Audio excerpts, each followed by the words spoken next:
SSLC ಮತ್ತು PUC ವಿದ್ಯಾರ್ಥಿಗಳ ಪರೀಕ್ಷೆಗೆ ಅಧ್ಯಾಪಕರ ತಯಾರಿ ಹೇಗಿರಬೇಕು ಎಂಬ ವಿಚಾರದ ಬಗ್ಗೆ ಮಾತನಾಡಲು ನಮ್ಮ ಜೊತೆ ಇದ್ದಾರೆ ಶ್ರೀ ಸಿದ್ಧಾರ್ಥ ಪ್ರಥಮ ದರ್ಜೆ ಕಾಲೇಜಿನ ಪ್ರಾಂಶುಪಾಲರಾದ ಡಾಕ್ಟರ್ ಕೆಎಸ್ ಕುಮಾರ್ ಅವರು.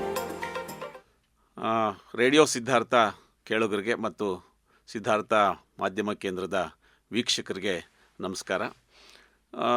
ಈ ದಿನ ನಾನು ನಿಮ್ಮ ಜೊತೆ ಹಂಚಿಕೊಳ್ಬೇಕಾಗಿರ್ತಕ್ಕಂಥ ವಿಚಾರ ಏನು ಅಂತಂದರೆ, ಈಗ ಪಿ ಯು ಸಿ ಅಂದರೆ ಕ್ಲಾಸ್ 12 ಹಂತದ ಮಕ್ಕಳಿಗೆ ಮತ್ತು 10ನೇ ತರಗತಿಯ ಮಕ್ಕಳಿಗೆ ಪರೀಕ್ಷೆ ಇನ್ನೇನು ಸನ್ನಿಹಿತವಾಗಿದೆ. ಈ ಪರೀಕ್ಷಾ ಸಮಯದಲ್ಲಿ ಒಂದು ಸಲಹೆ ಸೂಚನೆಗಳನ್ನು ಕೊಡಬೇಕು ಅನ್ನೋ ಒಂದು ದೃಷ್ಟಿಕೋನದಿಂದ ನಿಮ್ಮ ಜೊತೆ ನಾನಿವತ್ತು ಮಾತಾಡ್ತಾ ಇದ್ದೀನಿ. ಮೊದಲನೇದಾಗಿ ನಾನು ಅಧ್ಯಾಪಕರಿಗೆ ಯಾವ ರೀತಿಯಾದಂಥ ಸಲಹೆಯನ್ನು ಈ ಪರೀಕ್ಷಾ ಸಮಯದಲ್ಲಿ ನೀಡಬೇಕು ಅನ್ನೋದಕ್ಕೆ ಒಂದು 6-7 ಪಾಯಿಂಟ್ಗಳ ಮುಖಾಂತರ, ಅಂದರೆ ವಿಷಯಗಳ ಮುಖಾಂತರ ನಿಮ್ಮ ಮುಂದೆ ಮಾತಾಡಲಿಕ್ಕೆ ಮತ್ತು ಹಂಚ್ಕೊಳ್ಳೋದಕ್ಕೆ ಆಸೆ ಪಡ್ತಾ ಇದ್ದೀನಿ. ಮೊದಲನೇದಾಗಿ focus on understanding over rote learning. ಅಧ್ಯಾಪಕರಿಗೆ ಈ ಸಲಹೆ ಸೂಚನೆಗಳನ್ನು ಇವಾಗಲೇ ನೀವು ಅನೇಕ ಸಲಹೆಗಳನ್ನು ಪಾಲಿಸ್ತಾ ಇರ್ತೀರಿ. ಇದು ಹೊಸ ಸಲಹೆಗಳು ಅಂತ ನಾನೇನು ಅಭಿಪ್ರಾಯ ಇಟ್ಕೊಂಡಿಲ್ಲ. ಈ ಸಲಹೆ ಸೂಚನೆಗಳನ್ನ ನೀವು ಆಗಲೇ ಪಾಲಿಸ್ತಾ ಇರ್ತೀರಿ. ಇಂತಹ ಸಲಹೆ ಸೂಚನೆಗಳಲ್ಲಿ ಅನೇಕ ಪರಿಣಿತರ ಅನುಭವವನ್ನು ನಾನು ಹೇಳ್ತಾ ಇದ್ದೀನಿ. ಜೊತೆಗೆ ನನ್ನ ಸುದೀರ್ಘವಾದಂಥ ಅಧ್ಯಾಪನ ವೃತ್ತಿಯ ಅನುಭವವನ್ನು ಕೂಡ ಸೇರಿಸಿ ಈ ಮಾತುಗಳನ್ನ ಹೇಳ್ತಾ ಇದ್ದೀನಿ. ಸೊ ಮೊದಲನೇದಾಗಿ focus on understanding over rote learning ಅನ್ನೋ ವಿಚಾರನ ನಿಮ್ಮ ಮುಂದೆ ಹೇಳ್ತಾ ಇದ್ದೀನಿ. ಅಂದರೆ encourage students to grasp concepts rather than just memorising formulas and facts. ಅಧ್ಯಾಪಕರೇ, ಈ ದೃಷ್ಟಿಕೋನ ಇಟ್ಕೊಂಡು ನೀವು ವಿದ್ಯಾರ್ಥಿಗಳ ಜೊತೆ ವಿಷಯವನ್ನು ನೀವು ಪ್ರಸ್ತಾಪನೆ ಮಾಡಬೇಕಾಗತ್ತೆ. ಮೊದಲನೇದಾಗಿ ನೀವು ವಿದ್ಯಾರ್ಥಿಗಳು ಆ ಒಂದು ಕಾನ್ಸೆಪ್ಟನ್ನು ಅರ್ಥ ಮಾಡಿಸೋ ಒಂದು ಪ್ರಯತ್ನವನ್ನು ನೀವು ಮಾಡಬೇಕಾಗತ್ತೆ. ಆ ಒಂದು ವಿಚಾರದಲ್ಲಿ ವಿದ್ಯಾರ್ಥಿಗಳನ್ನು ಎನ್ಕರೇಜ್ ಮಾಡಬೇಕಾಗತ್ತೆ. ಬರೀ ಬಾಯಿಪಾಠ ಮತ್ತು ಪ್ರಾಕ್ಟೀಸ್ ಮಾಡಿ ಬಾಯಿಪಾಠವನ್ನು ಮಾಡಿ ಅದನ್ನ ರಿಪಿಟೇಷನ್ ಮಾಡಿ ಕಲಿಯೋ ಪದ್ಧತಿಗಿನ್ನ ಕಾನ್ಸೆಪ್ಟನ್ನು ಅರ್ಥ ಮಾಡಿಸಿ, ಆ ಕಾನ್ಸೆಪ್ಟನ್ನು ಅರ್ಥ ಮಾಡಿಸಿದ ಮೇಲೆ ವಿಚಾರಗಳನ್ನು ಕಲಿಸೋದು ಭಾಳ ಮುಖ್ಯ ಅಂತ ಅನಿಸುತ್ತೆ. ಬರೀ ಫಾರ್ಮುಲಾವನ್ನು ಗಟ್ಟಿ ಮಾಡೋದು, ಡೆಫಿನೇಷನ್ಗಳನ್ನು ಮತ್ತೆ ಬಾಯಿಪಾಠ ಮಾಡೋದು, ಇದರ ಬದಲಾಗಿ ನೀವು ಕಾನ್ಸೆಪ್ಟ್ ಮೇಲೆ ಕಾನ್ಸಂಟ್ರೇಟ್ ಮಾಡಬೇಕು ಅಂತ ಹೇಳ್ತೀನಿ. ಇದು ವಿದ್ಯಾರ್ಥಿಗಳ ಒಂದು ಬೌದ್ಧಿಕ ಶಕ್ತಿಯನ್ನು ವೃದ್ಧಿ ಮಾಡಲಿಕ್ಕೆ ಭಾಳ ಅನುಕೂಲ ಆಗುತ್ತೆ. ವಿದ್ಯಾರ್ಥಿಗಳು ಕಾನ್ಸೆಪ್ಟ್ ಬೇಸಿಸ್ ಮೇಲೆ ಅವರು ಅರ್ಥ ಮಾಡ್ಕೊಂಡ್ರೆ ಎಲ್ಲ ರೀತಿಯಾದಂಥ ಪ್ರಶ್ನೆಗಳನ್ನು ಅವರು ಮುಂದೆ ಎದುರಿಸೋದಕ್ಕೆ ಸಾಧ್ಯ ಆಗುತ್ತೆ ಅನ್ನೋ ದೃಷ್ಟಿಕೋನದಲ್ಲಿ ಇದೊಂದು ಪಾಯಿಂಟನ್ನು ತಾವು ಗಮನದಲ್ಲಿಟ್ಕೋಬೇಕು ಅಂತ ಹೇಳ್ತೀನಿ. ಎರಡನೇದಾಗಿ practice with past papers and mock tests ಅಂಥೇಳಿ, ಇದು ಬಹಳ ಮುಖ್ಯ ಆಗುತ್ತೆ. ವಿದ್ಯಾರ್ಥಿಗಳಿಗೆ ಪರೀಕ್ಷೆ ಹತ್ತಿರದಲ್ಲಿ ನೀವು ಈ ಒಂದು ಎಕ್ಸಾಮ್ ಪ್ಯಾಟ್ರನನ್ನು ಪರಿಚಯಿಸಬೇಕಾಗುತ್ತೆ. ಅದ್ರ ಬಗ್ಗೆ ಸಂಪೂರ್ಣವಾದಂಥ ಮಾಹಿತಿಯನ್ನು ಕೊಡಬೇಕಾಗುತ್ತೆ. ಇದಕ್ಕೆ ಒಂದು ಟೈಮ್ ಯಾವ ರೀತಿ ಅವರು ಮ್ಯಾನೇಜ್ ಮಾಡಬೇಕು ಅನ್ನೋದನ್ನು ನೀವು ಹೇಳಬೇಕಾಗುತ್ತೆ. ವಿದ್ಯಾರ್ಥಿಗಳು ಆತ್ಮವಿಶ್ವಾಸವನ್ನು ಬೆಳೆಸ್ಕೊಳ್ಳೋದಕ್ಕೆ ನೀವೇನು ಪ್ರಯತ್ನ ಮಾಡಬೇಕಾಗುತ್ತೆ ಅನ್ನೋದನ್ನು ನೀವು ಹೇಳ್ಕೊಡ್ಬೇಕಾಗತ್ತೆ. ಇದನ್ನು ನೀವು ಸಂಪೂರ್ಣವಾಗಿ ವಿದ್ಯಾರ್ಥಿಗಳಿಗೆ ಈ ಪರೀಕ್ಷಾ ಸಮಯದಲ್ಲಿ ಪಾಲನೆ ಮಾಡಬೇಕು ಅಥವಾ ಅವ್ರಿಗೆ ಬೋಧನೆ ಮಾಡಬೇಕಾಗುತ್ತೆ. ಅಂದರೆ ಪ್ರಾಕ್ಟೀಸ್ ಪಾಸ್ಟ್ ಪೇಪರ್ಸ್ ಅಂತಂದರೆ ಹಿಂದಿನ ವರ್ಷದ ಪ್ರಶ್ನೆ ಪತ್ರಿಕೆಗಳನ್ನು ಹಿಡಿದು ವಿದ್ಯಾರ್ಥಿಗಳು ಹೇಗೆ ಆ ಪ್ರಶ್ನೆ ಪತ್ರಿಕೆಗಳಿಗೆ ಉತ್ತರವನ್ನು ತಯಾರಿ ಮಾಡ್ಕೊಳ್ಬೇಕು, ಹೇಗೆ ಅವರು ತಮ್ಮ ಟೈಮನ್ನು ಪ್ರಶ್ನೆ ಪತ್ರಿಕೆಯನ್ನು ಬರೆಯುವಾಗ ಹೇಗೆ ಅವರು ಸಮಯವನ್ನು ಪಾಲನೆ ಮಾಡಬೇಕು, ಇದನ್ನು ನೀವು ರೂಢಿ ಮಾಡಿಸ್ಬೇಕಾಗತ್ತೆ. ಇದಕ್ಕೆ ಪಾಸ್ಟ್ ಪೇಪರ್ಸ್ ಆಗ್ಬೋದು, ಮತ್ತು ಮಾಡೆಲ್ ಪೇಪರ್ಸ್ ಆಗ್ಬೋದು, ಅಥವಾ ನೀವು ಬೇಕಾದಂಥ ಮಾಕ್ ಟೆಸ್ಟ್ಗಳನ್ನ ಕೂಡ ಈ ಒಂದು ವಿಧಾನದಲ್ಲಿ ನೀವು ಅಳವಡಿಸ್ಕೋಬೇಕಾಗತ್ತೆ. ಮೂರನೇದಾಗಿ ನಾನು ಪ್ರತಿ ವಿಚಾರ ನಾನು ಅಧ್ಯಾಪಕನಾಗಿ ನನ್ನ ಅನುಭವದ ಮೇಲೆ ಹೇಳ್ತೀನಿ. ಮೂರನೇ ಕಾನ್ಸೆಪ್ಟ್ ಏನು ಅಂದರೆ ಬ್ರೇಕ್ ಡೌನ್ ಕಾಂಪ್ಲೆಕ್ಸ್ ಟಾಪಿಕ್ಸ್ ಅಂತ ಹೇಳ್ತಾ ಇದ್ದೀನಿ. ಅಂದರೆ ಬಹಳ ಕ್ಲಿಷ್ಟವಾದಂಥ ವಿಷಯಗಳನ್ನು ನೀವು ಆಗಾಗ್ಗೆ ಅದನ್ನು ಸ್ವಲ್ಪ ಭಾಗವಾಗಿ ಮಾಡಿಕೊಂಡು ವಿದ್ಯಾರ್ಥಿಗಳಿಗೆ ಮನದಟ್ಟು ಮಾಡಬೇಕು. ಉದಾಹರಣೆಗಳನ್ನು ಕೂಡ ಹೇಳ್ತೀನಿ ನಾನೀಗ. ನನ್ನ ವಿಚಾರ ರಸಾಯನಶಾಸ್ತ್ರವೇ ಆಗಿರೋದ್ರಿಂದ ಈಗ ಆರ್ಗ್ಯಾನಿಕ್ ಕೆಮಿಸ್ಟ್ರಿಯನ್ನು ನೀವು ಪಾಠ ಮಾಡಬೇಕಾದ್ರೆ ಆರ್ಗ್ಯಾನಿಕ್ ಕೆಮಿಸ್ಟ್ರಿನ ಆ್ಯಸ್ ಎ ಹೋಲ್ ನೀವು ಪಾಠ ಮಾಡಬೇಕು. ಅಂದರೆ ಇಡೀ ಮೊದಲನೇ ಚಾಪ್ಟ್ರಿಂದ ಕೊನೆ ಚಾಪ್ಟರ್ ತನಕ ಒಂದೇ ಒಂದು ಚಾಪ್ಟರ್ ಅನ್ನೋ ರೀತಿಯಲ್ಲಿ ಪಾಠ ಮಾಡಬೇಕಾಗುತ್ತೆ. ಆದರೆ ಈ ಸಂಪೂರ್ಣ ಒಂದು ಚಾಪ್ಟರ್ ಅಂತ ನೀವು ಪಾಠ ಮಾಡಬೇಕಾದ್ರೆ ಏನಾಗುತ್ತೆ, ವಿದ್ಯಾರ್ಥಿಗಳು ಗೊಂದಲಕ್ಕೆ ಈಡಾಗ್ತಾರೆ. ಆ ಗೊಂದಲಕ್ಕೆ ಈಡಾದಾಗ ನೀವೇನು ಮಾಡಬೇಕಾಗುತ್ತೆ, ಅದನ್ನು ನೀವು ಫ್ರ್ಯಾಕ್ಷನ್ ಮಾಡಬೇಕಾಗುತ್ತೆ. ಅಂದರೆ ಪ್ರತಿ ಟಾಪಿಕ್ಸ್ನ, ಈಗ ಆಲ್ಕೋಹಾಲ್ಸ್ ಆ್ಯಂಡ್ ಫಿನಾಲ್ಸ್ ಒಂದು ಚಾಪ್ಟರ್ ಆಗಿ ಮಾಡ್ಕೊಳ್ಳಿ, ಈಗ ಆಲ್ಡಿಹೈಡ್ಸ್ ಆ್ಯಂಡ್ ಕೀಟೋನ್ಸ್ನ ಒಂದು ಚಾಪ್ಟರ್ ಆಗಿ ಮಾಡ್ಕೊಳ್ಳಿ.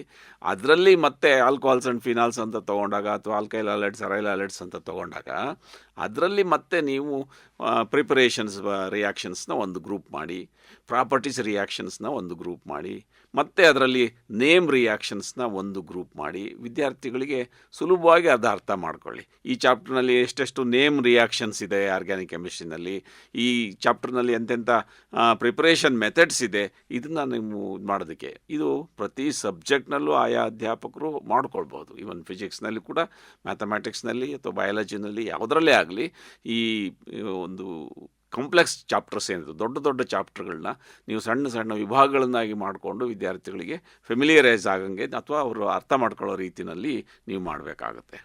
ನೆಕ್ಸ್ಟು, ಅಧ್ಯಾಪಕರಾದಂಥವರು ಇದನ್ನು ತುಂಬ ಇದರಲ್ಲಿ ಹಂತದಲ್ಲಿ ನಾವು ಪಾಲನೆ ಮಾಡ್ತೀವಿ. Provide constructive feedback. ನೀವು ವಿದ್ಯಾರ್ಥಿಗಳಿಗೆ ಅವರ ಒಂದು ಕಲಿಕೆ ವಿಧಾನ, ಕಲಿಕೆಯ ಪ್ರವೃತ್ತಿ, ಕಲಿಕೆಯ ಮಟ್ಟ ಸುಧಾರಣೆ ಆಗೋ ರೀತಿಯಲ್ಲಿ ನೀವು ಒಂದು ಫೀಡ್ಬ್ಯಾಕನ್ನು ನೀವು ಕೊಡಬೇಕಾಗುತ್ತೆ. ಸೊ ರೆಗ್ಯುಲರ್ ಆಗಿ ಈ ಒಂದು ವಿಚಾರವನ್ನು ನೀವು ಮಾಡಬೇಕಾಗುತ್ತೆ. ಅವರ ಸ್ಟ್ರೆಂತ್ ಎಲ್ಲಿದೆ ಅಂತ ನೀವು ಐಡೆಂಟಿಫೈ ಮಾಡಬೇಕಾಗುತ್ತೆ. ಸೊ ಅವರು ಯಾವ ಕ್ಷೇತ್ರದಲ್ಲಿ, ಯಾವ ಪರ್ಟಿಕ್ಯುಲರ್ ಚಾಪ್ಟರ್ನಲ್ಲಿ ಇಂಪ್ರೂವ್ ಮಾಡ್ಕೋಬೇಕಾಗುತ್ತೆ ಅನ್ನೋದ ಪ್ರತಿ ವಿಚಾರದಲ್ಲಿ ಅಧ್ಯಾಪಕರು ಅವರ ಕಲಿಕಾ ಸಾಮರ್ಥ್ಯವನ್ನು ನೋಡಿ ನೀವು ಗುರುತಿಸಿ ಹೇಳಬೇಕಾಗುತ್ತೆ. ಭಾಳಷ್ಟು ಸಾರಿ ವಿದ್ಯಾರ್ಥಿಗಳಿಗೆ ಈ ವಿಚಾರಗಳು ಅಷ್ಟೊಂದು ಗೊತ್ತಾಗೋದಿಲ್ಲ ಬೇಗವಾಗಿ. ಆಮೇಲೆ ಅವರ ಸ್ಟ್ರಾಟಜಿ ಏನು, ಒಂದು ಆರ್ಗ್ಯಾನಿಕ್ ಅದು ಫಿಸಿಕಲ್ ಕೆಮಿಸ್ಟ್ರಿ ಪಾಠ ಮಾಡಬೇಕಾದ್ರೆ ಅಥವಾ ಕಲಿಬೇಕಾದ್ರೆ ಯಾವ ರೀತಿಯ ಸ್ಟ್ರಾಟಜಿನ ಅವರು ಫಾಲೋ ಮಾಡಬೇಕಾಗುತ್ತೆ, ಡೆರಿವೇಷನ್ಸ್ ಎಷ್ಟು ಬರುತ್ತೆ, ಪ್ರಾಬ್ಲಮ್ಸ್ ಯಾವ್ಯಾವ ಫಾರ್ಮುಲಾದ ಮೇಲೆ ಪ್ರಾಬ್ಲಮ್ಸ್ ಇರುತ್ತೆ, ಡೆಫಿನೇಷನ್ಸ್ ಎಷ್ಟಿರುತ್ತೆ, ಈ ಸ್ಟ್ರಾಟಜಿ ಮಾಡ್ಕೊಳ್ಳೋ ರೀತಿಯಲ್ಲಿ ನೀವು ಹೇಳಬೇಕು. ಅವರನ್ನು ನೀವು ಹಾಗಾಗಿ ಫೀಡ್ಬ್ಯಾಕನ್ನು ಕೊಡಬೇಕು, ಪಾಸಿಟಿವ್ ಆಗಿರಬೇಕು. ಯಾವತ್ತೂ ವಿದ್ಯಾರ್ಥಿಗಳನ್ನು ಅವರ ಆತ್ಮಸ್ಥೈರ್ಯವನ್ನು ಕುಂದಿಸ್ತಕ್ಕಂಥ ಫೀಡ್ಬ್ಯಾಕನ್ನು ಅಧ್ಯಾಪಕರು ಮಾಡಬಾರ್ದು. ಸೊ ಅದು ಆತ್ಮಸ್ಥೈರ್ಯವನ್ನು ವೃದ್ಧಿಸ್ತಕ್ಕಂಥ ಒಂದು ಫೀಡ್ಬ್ಯಾಕನ್ನು ನೀವು ಕೊಡಬೇಕಾಗುತ್ತೆ. ಯಾಕೆ ಅಂತಂದರೆ ಎಲ್ಲ ವಿದ್ಯಾರ್ಥಿಗಳ ಸಾಮರ್ಥ್ಯ ಒಂದೇ ರೀತಿ ಇರೋದಿಲ್ಲ. ಅಲ್ಲಿ ಭಾಳ ಸುಲಭವಾಗಿ ಕಲಿಯೋಂಥ ವಿದ್ಯಾರ್ಥಿ ಇರ್ತಾನೆ, ನಿಧಾನವಾಗಿ ಕಲಿಯೋಂಥ ವಿದ್ಯಾರ್ಥಿ ಇರ್ತಾನೆ. ಆ ವಿದ್ಯಾರ್ಥಿಗಳನ್ನು ಆಯಾ ವಿದ್ಯಾರ್ಥಿಗೆ ತಕ್ಕನಾದಂಥ ಒಂದು ಫೀಡ್ಬ್ಯಾಕ್ ಅಥವಾ ನೀವು ಅವನಿಗೆ ಸಲಹೆಗಳನ್ನು ಕೊಡ್ತಾ ಇರಬೇಕು ಅನ್ನೋದನ್ನು ನಾನಿಲ್ಲಿ ಈ ಗಮನದಲ್ಲಿ ಹೇಳ್ತೀನಿ. ನೆಕ್ಸ್ಟು, ಯಾವಾಗಲೂ ಅಷ್ಟೇ particular teacher stress management technique ಬಗ್ಗೆ ವಿದ್ಯಾರ್ಥಿಗಳಿಗೆ ಆಗಾಗ್ಗೆ ನೀವು ಹೇಳ್ತಾನೆ ಇರಬೇಕು. ಸ್ಟ್ರೆಸ್ ಮ್ಯಾನೇಜ್ಮೆಂಟ್ ಟೆಕ್ನಿಕ್ಸ್ ಅಂತಂದರೆ ಏನು? ಸೊ ಯಾವ ರೀತಿ ರಿಲ್ಯಾಕ್ಸ್ ಆಗಬೇಕಾಗುತ್ತೆ ಓದಿನ ಮಧ್ಯದಲ್ಲಿ. ಈಗ ಏನಾಗುತ್ತೆ, ಒತ್ತಡದಲ್ಲಿರ್ತಾರೆ ವಿದ್ಯಾರ್ಥಿಗಳಿಗೆ. ಅಂದರೆ ನಾವೆಲ್ಲ ಪಾಠ ಪ್ರವಚನಗಳನ್ನು ಮುಗಿಸಿರ್ತೀರಿ, ಇನ್ನು ಕೆಲವೇ ದಿನಗಳಲ್ಲಿ ಪರೀಕ್ಷೆ ಪ್ರಾರಂಭ ಆಗ್ತಾಯಿದೆ. ಪೋಷಕರ ಕಡೆಯಿಂದ ಒತ್ತಡ ಇರುತ್ತೆ, ಸ್ನೇಹಿತರ ಕಡೆಯಿಂದ ಒತ್ತಡ ಇರುತ್ತೆ, ಅಧ್ಯಾಪಕರುಗಳ ಕಾಲೇಜುಗಳ ದೃಷ್ಟಿಯಿಂದ ಒತ್ತಡ ಇರುತ್ತೆ.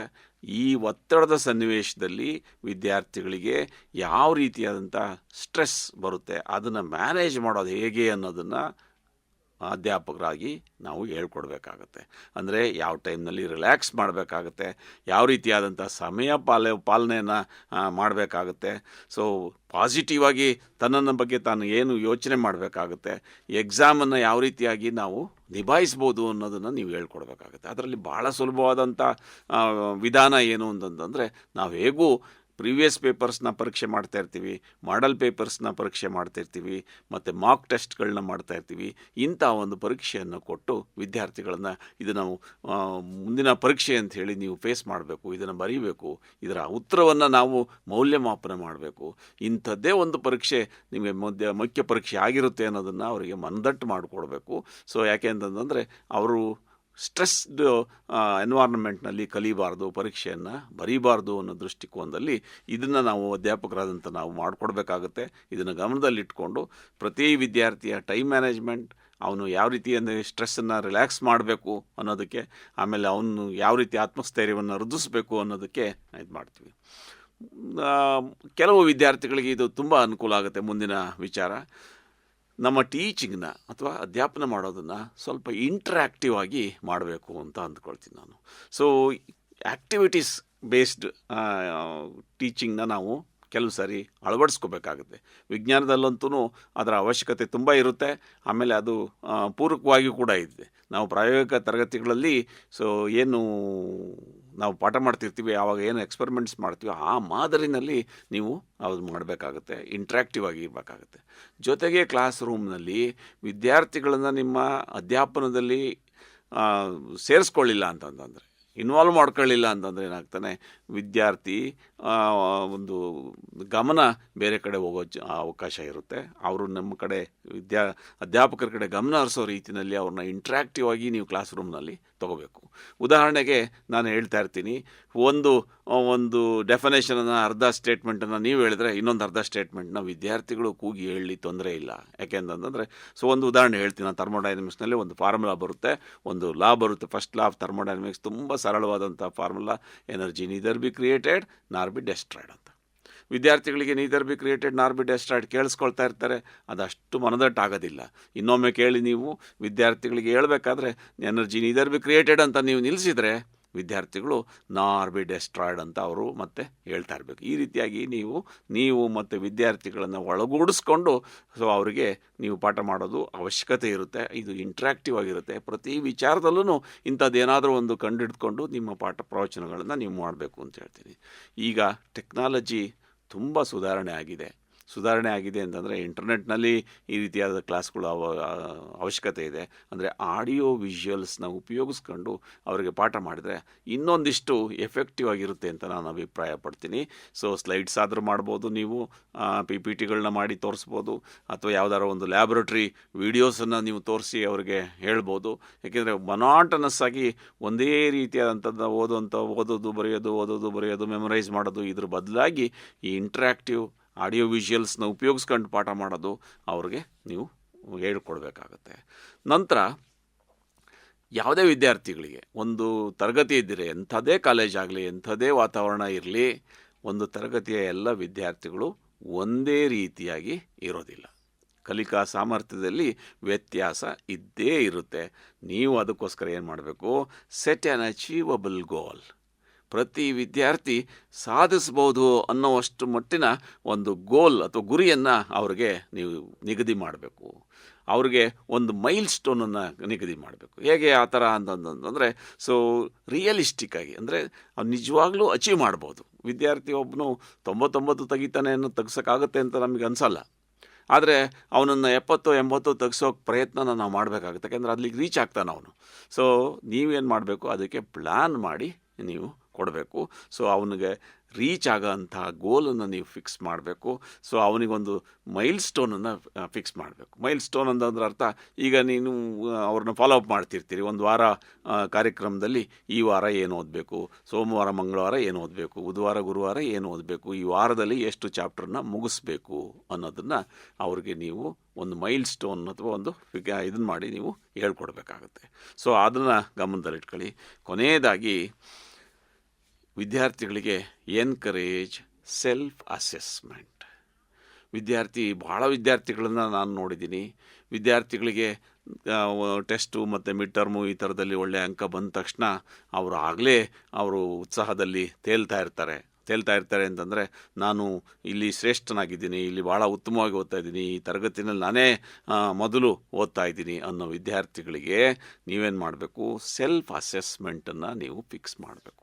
ಸೆಲ್ಫ್ ಅಸೆಸ್ಮೆಂಟ್ ಅಂದರೆ ತನ್ನ ಒಂದು ಬೌದ್ಧಿಕ ಮಟ್ಟ ಎಲ್ಲಿದೆ, ನನ್ನ ಸಾಮರ್ಥ್ಯ ಎಲ್ಲಿದೆ, ನಾನು ಎಷ್ಟು ಅಂಕಗಳನ್ನು ಗಳಿಸಬಲ್ಲೆ, ಎಲ್ಲ ವಿಚಾರಗಳನ್ನು ಎಷ್ಟರ ಮಟ್ಟಿಗೆ ನಾನು ಅರ್ಥ ಮಾಡ್ಕೊಳ್ಳದೆ ಅವನೇ ಅಸೆಸ್ ಮಾಡೋ ರೀತಿಯಲ್ಲಿ ನೀವು ಎನ್ಕರೇಜ್ ಮಾಡಬೇಕು. ಅವನಿಗೆ ಖಂಡಿತವಾಗಲೂ ಪ್ರತಿ ವಿದ್ಯಾರ್ಥಿಗೆ ಗೊತ್ತಾಗುತ್ತೆ. ಅದನ್ನು ಅವನ ಇವ್ಯಾಲ್ಯೂಯೇಷನ್ ಮಾಡ್ಕೊಳ್ಳೋ ವಿಧಾನವನ್ನು ನೀವು ಹೇಳ್ಕೊಟ್ಟ ಮೇಲೆ ಅವನ ವೀಕ್ ಏರಿಯಾ ಯಾವುದು ಅಂತ ಐಡೆಂಟಿಫೈ ಮಾಡಬೇಕು. ನಾನು ನಮ್ಮ ಪರ್ಟಿಕ್ಯುಲರ್ಲಿ ರಸಾಯನಶಾಸ್ತ್ರ ಕೆಮಿಸ್ಟ್ರಿ ತಗೊಂಡಾಗ ಫಿಸಿಕಲ್ ಕೆಮಿಸ್ಟ್ರಿ, ಇನ್ಆರ್ಗ್ಯಾನಿಕ್ ಕೆಮಿಸ್ಟ್ರಿ ಮತ್ತು ಆರ್ಗ್ಯಾನಿಕ್ ಕೆಮಿಸ್ಟ್ರಿ ಅಂತ 3 ಭಾಗ ಮಾಡ್ಕೊಂಡಿರ್ತೀವಿ. ಎಲ್ಲ ವಿದ್ಯಾರ್ಥಿಗಳು ಫಿಸಿಕಲ್ ಕೆಮಿಸ್ಟ್ರಿನಲ್ಲಿ ತುಂಬ ಚೆನ್ನಾಗಿ ಮಾಡ್ತಾರೆ. ಇನ್ಆರ್ಗ್ಯಾನಿಕ್ ಕೆಮಿಸ್ಟ್ರಿನಲ್ಲಿ ಸ್ವಲ್ಪ ಸುಧಾರಣೆ, ಅದರ ಮಟ್ಟ ಕಡಿಮೆ ಆಗುತ್ತೆ. ಆರ್ಗ್ಯಾನಿಕ್ ಕೆಮಿಸ್ಟ್ರಿಗೆ ಬಂದರೆ ಹುಡುಗರು ಭಾಳ ಕನ್ಫ್ಯೂಸ್ ಮಾಡ್ಕೊಳ್ತಾರೆ. ಈಗ ಇಂಥ ಕೆಲವು ವಿದ್ಯಾರ್ಥಿಗಳು ಆರ್ಗ್ಯಾನಿಕ್ ಕೆಮಿಸ್ಟ್ರಿನಲ್ಲೇ ಭಾಳ ಚೆನ್ನಾಗಿರ್ತಾರೆ. ಸೊ ಫಿಸಿಕಲ್ ಇನ್ಆರ್ಗ್ಯಾನಿಕ್ನಲ್ಲಿ ಅವರು ಕಡಿಮೆ ಸಾಮರ್ಥ್ಯ ಹೊಂದ್ಬೋದು. ಈಗ ಅಂಥ ವಿದ್ಯಾರ್ಥಿಗಳ ವೀಕ್ನೆಸ್ ಏನು ಅಂಥೇಳಿ ನೀವು ಗುರುತಿಸ್ಬೇಕು. ಅಧ್ಯಾಪಕರಾದವರು ಗುರುತಿಸಿದರೆ ಆ ವೀಕ್ನೆಸ್ ಇದು ಗುರುತಿಸೋ ಉದ್ದೇಶ ಏನು ಅಂತಂದರೆ ಅವನು ಮತ್ತೆ ಆ ವೀಕ್ನೆಸ್ಸನ್ನು ಓವರ್ಕಮ್ ಮಾಡೋದಕ್ಕೆ ಏನು ಮಾಡಬೇಕಾಗತ್ತೆ ಅನ್ನೋದನ್ನು ನೀವು ಸಲಹೆಗಳನ್ನ ಕೊಡಬೇಕಾಗತ್ತೆ. ಆ ವಿದ್ಯಾರ್ಥಿ ಕೂಡ ಅದ್ರ ಬಗ್ಗೆ ಅರ್ಥ ಮಾಡ್ಕೋಬೇಕಾಗತ್ತೆ. ತನ್ಮೂಲಕ ಅವನು ತನ್ನ ಬೆಳವಣಿಗೆಯನ್ನು ಅವನು ಅವಲೋಕನ ಮಾಡ್ಕೋಬೇಕಾಗತ್ತೆ. ಅಧ್ಯಾಪಕ ಮಿತ್ರರೇ, ನಾನು ಅಥವಾ ನನ್ನಂಥ ಎಷ್ಟೇ ಹಿರಿಯ ಉಪನ್ಯಾಸಕರು ಇದ್ರ ಬಗ್ಗೆ ಸಲಹೆ ಸೂಚನೆ ನೀವು ಕೊಟ್ಟರೂ ಕೂಡ ನೀವು ವಿದ್ಯಾರ್ಥಿಯ ಎದುರಿಗೆ ನಿಂತು ಅವನ ಮುಖಭಾವವನ್ನು ಅರ್ಥ ಮಾಡಿಕೊಂಡು ಅವನ ಐಸೈಟನ್ನು, ಅವನ ಐ ಕಾಂಟ್ಯಾಕ್ಟನ್ನು ನೀವು ಅಭ್ಯಾಸ ಮಾಡಿದರೆ ಈ ವಿದ್ಯಾರ್ಥಿಗೆ ಯಾವ ಟಾಪಿಕ್ ಕಷ್ಟ ಆಗ್ತಾಯಿದೆ, ಯಾವ ಟಾಪಿಕ್ನಲ್ಲಿ ಇವನು ಉತ್ತಮಪಡಿಸ್ಕೋಬೇಕಾಗಿದೆ, ಯಾವ ರೀತಿಯಾದ ಪರೀಕ್ಷೆ ಅವನಿಗೆ ಅಂದರೆ ಯಾವ ರೀತಿಯಾದಂಥ ಸಲಹೆ ಅವನಿಗೆ ಅನುಕೂಲ ಆಗಿದೆ ಅನ್ನೋದು ಅಲ್ಲಿ ನೀವು ಬೆಸ್ಟ್ ಜಡ್ಜ್ ಆಗಿರ್ತೀರಿ ಅನ್ನೋದನ್ನು ಮರಿಬೇಡಿ. ದಯಮಾಡಿ ಪ್ರತಿ ವಿದ್ಯಾರ್ಥಿಯನ್ನು ವೈಯಕ್ತಿಕವಾಗಿ ಗುರುತಿಸಿ ಅವನ ಶಕ್ತಿ ಸಾಮರ್ಥ್ಯವನ್ನು ಅವನಿಗೆ ಅರ್ಥ ಮಾಡಿಸಿ ಅವನು ಯಶಸ್ಸನ್ನು ಪಡೆಯೋದಕ್ಕೆ ನಿಮ್ಮ ಪಾತ್ರ ಭಾಳ ಇರುತ್ತೆ ಅಂತ ಹೇಳಿ ಈ ಮಾತುಗಳ ಮುಖಾಂತರ ನಿಮ್ಮೊಂದಿಗೆ ಮಾತಾಡಲಿಕ್ಕೆ ಅವಕಾಶ ಆಗಿದ್ದಕ್ಕೆ ತುಂಬ ಸಂತೋಷ ಆಗುತ್ತೆ. ಎಲ್ಲರೂ ಕೂಡ ವಿದ್ಯಾರ್ಥಿಗಳ ಮತ್ತು ಶೈಕ್ಷಣಿಕ ಪ್ರಗತಿಯಲ್ಲಿ ಪಾಲ್ಗೊಳ್ಳೋಣ ಅಂತ ಹೇಳಿ ನನ್ನ ಮಾತನ್ನು ಮುಗಿಸ್ತೇನೆ. ನಮಸ್ಕಾರ.